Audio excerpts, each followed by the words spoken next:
I'm Adam Calaway. I'm at Cattle Chat Corner at NCBA 2014. I am joined by a special guest, Dr. Rhonda Miller. Tell me a little bit about who you're with and what you're doing here at NCBA. Well, I am a professor at Texas A&M University within the Department of Animal Science, and I specialize in meat science. So I have a great job because I cook beef all the time and eat it. That sounds like a great job. So what is some of the research that you're working on there at Texas A&M? Well, we've been very fortunate at Texas A&M to be funded by through the Checkoff program with funding from NCBA. And most of the work that we've been doing in the last 4 to 5 years is related to flavor. Really? Yes, because we know consumers are driven more by flavor. Yes. They like Thai food. I mean, beef eaters know what Thai food is. 20 years ago, they didn't. And so flavor is very important to them. So our research is focused on how can we first identify the flavors that consumers like, and then help the people in the beef industry that are serving the consumers, whether that be in the retail or food service industry, cook, prepare, do things that will increase customer satisfaction. So we have a lot of fun because we eat a lot of beef, and we do consumer research as well as trained panel research. And then we also relate that back to the chemical compounds that are actually in the meat that are related to flavor. Wow, now let's go. There's several things here to dissect and talk about. So let's go back and talk about the actual chemical compounds of it. What have you learned about that when it comes to beef? Well, there's actually, and I don't want to turn everybody off, but there is a group of compounds called pyrazines. And they're actually created when you use high heat. And consumers like pyrazine.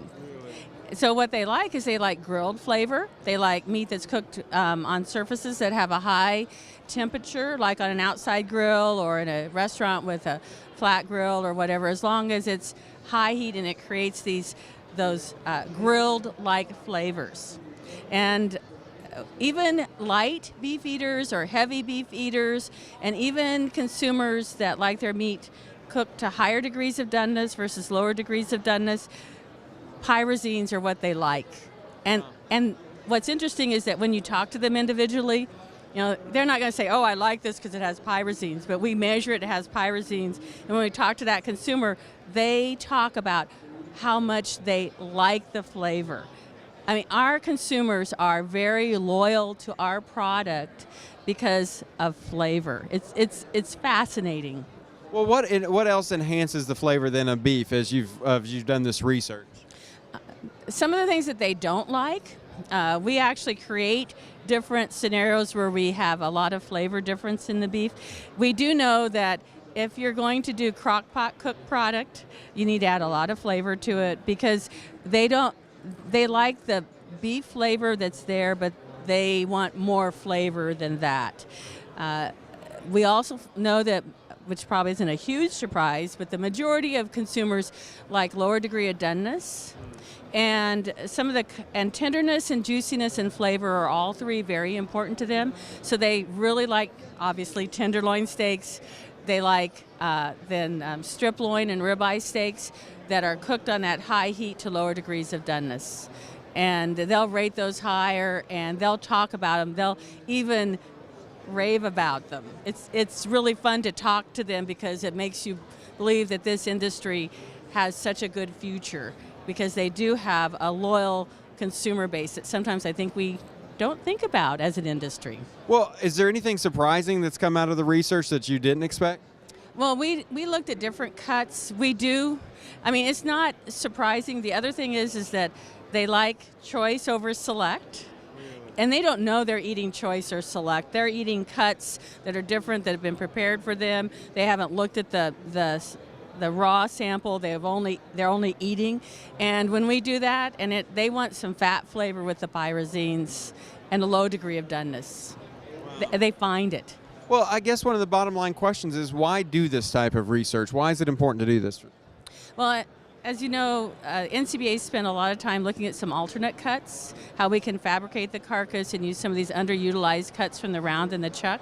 And as we develop those cuts, we also give recipe ideas, preparation ideas, and to have them be successful and for consumers to come back, we have to provide them with the way not to prepare it and make it so that it fits what they like. And we also, some of the people that are interested in this information, like we're talking at the National Barbecue Association. Wow. A lot of people are becoming more involved in those type of activities in lots of different ways that people prepare beef. The food service industry is very interested because it helps them to understand what they should be doing to maximize satisfaction. So it becomes part of marketing, it becomes part of product development, and the information also becomes part of menu planning. Wow. Well, let's talk about menu for a second. You get to cook all these different cuts of meat, but what is your favorite beef recipe then? I'm pretty simple.